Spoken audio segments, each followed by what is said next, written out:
Sometimes the deepest wounds don't come from strangers.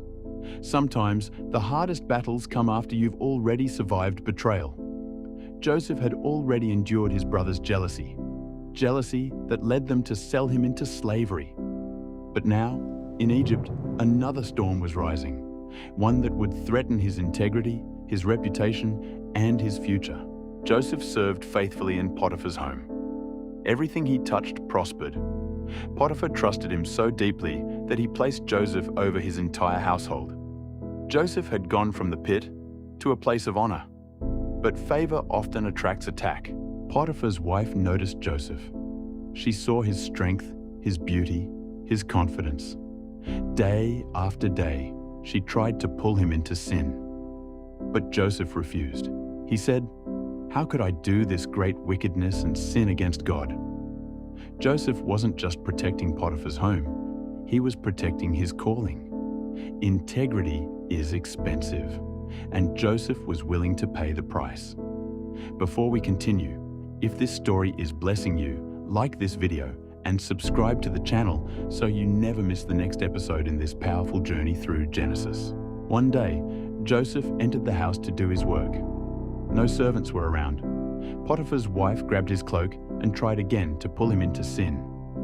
Joseph ran, choosing purity over pleasure, but she held onto his cloak and used it as a weapon. She screamed, she lied. She accused Joseph of attacking her, a false accusation born from rejection, fueled by anger. Potiphar returned home to chaos. His wife cried out her story. Joseph stood silent, knowing truth doesn't always win in the moment.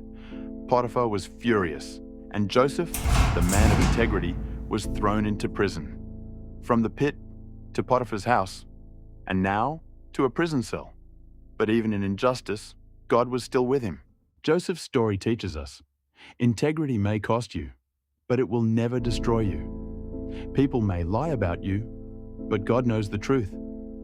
Your character is your greatest protection. False accusations cannot stop God's plan. Sometimes the enemy attacks hardest right before God elevates you. Joseph wasn't being punished, he was being positioned. Joseph is now in prison, but prison is not the end. It is preparation. In the next episode, episode 16, Joseph in prison, we will see how God uses Joseph's gifts, even in confinement, and how this dark season becomes the doorway to his destiny. You don't want to miss it. Have you ever been misunderstood or falsely accused? And how did God help you stay faithful?